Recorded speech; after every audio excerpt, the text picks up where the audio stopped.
Social media पर अपनी बात करने के लिए हैशटैग इस्तेमाल करना ये कोई अपराध नहीं है, सब इस्तेमाल करते हैं। और अगर इस लिहाज से अगर कोई हैशटैग इस्तेमाल कर रहा है तो मैं तो इसको बुरा नहीं मानता। भले ही बीजेपी उसकी आलोचना करके इस्तेमाल कर रही हो तो भी कोई बात नहीं। लेकिन यहां पर बीजेपी ने अपने संदेश में जेनजी को क्या बताना चाहा है, संदेश देखिए बड़ा, अगर आप देखें ये जो प्रेजेंटेशन, तो इन सब चीजों में बीजेपी बहुत माहिर है, बड़ा स्लिक प्रोडक्शन क्वालिटी और वो सारी चीजें उन्होंने बनाई। वो बता रहे हैं हमने राम मंदिर बनाया, ग्लोबल पावर बनाया, मंदिर बनाए, वंदे भारत बनाई, इंफ्रास्ट्रक्चर बना, मेट्रो वेट्रो चली, आतंकवाद पर मुंह तोड़ जवाब, यूपीआई लाए, उज्ज्वला लाए, ये सारी बातें वो जेनजी को बता रहे हैं। अब ऐसा है इस कार्यक्रम में, ये तो ठीक है उपलब्धियां हैं, सरकार अपनी उपलब्धियां गिना रही है, हर सरकार को हक होता है अपनी उपलब्धियां गिनाने का। यह भी किसी का आर्ग्यूमेंट नहीं है कि 12 साल में कोई काम ही नहीं हुआ है, ऐसा भी नहीं है, ठीक है ना। देश कंटिन्यूम में चलते हैं, बहुत सारे काम होते हैं। लेकिन शायद भारतीय जनता पार्टी के इस मैसेज में वो बहुत सारे मुद्दे छूट गए जो डायरेक्टली जेनजी को प्रभावित कर रहे हैं, जिसको लेकर के जेनजी आंदोलन भी कर रहा है।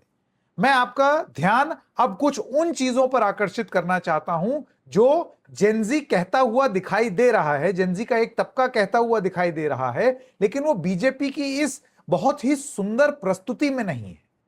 सुकेश रंजन जी का एक ट्वीट, न्यूज 24 के बहुत वरिष्ठ पत्रकार हैं, उनका ये ट्वीट देखिए।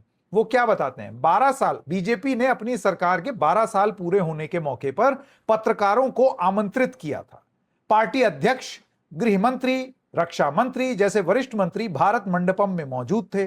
पत्रकारों से बातचीत करने वालों में धर्मेंद्र प्रधान के नाम की कुर्सी भी लगी थी, लेकिन वो नहीं आए। बाद में उनके नाम की पट्टी हटा दी गई, वो जो आगे नहीं लगाते हैं पट्टी, धर्मेंद्र प्रधान एजुकेशन मिनिस्टर।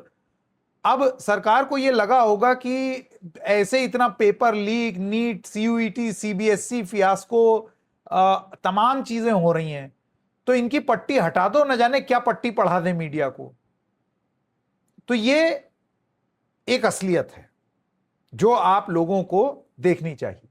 जेन जी से जुड़े हुए शिक्षा में जो मुद्दे हैं उसका बीजेपी की इस बहुत ही बढ़िया प्रदर्शनी में कोई जिक्र नहीं है। वो इसलिए क्योंकि ये बात थोड़ी सी चुभने वाली है, थोड़ी सी क्या, बहुत गलत है। कितने सारे बच्चों का भविष्य, 22 लाख नीट में बैठने वाले बच्चे, 18 लाख सीबीएसई में बैठने वाले बच्चे, ये वही जेनजी है जो उठा के आपके वेब सिक्योरिटी को एथिकल हैक कर रहा है, जिसको पहले आपने डिनाई किया।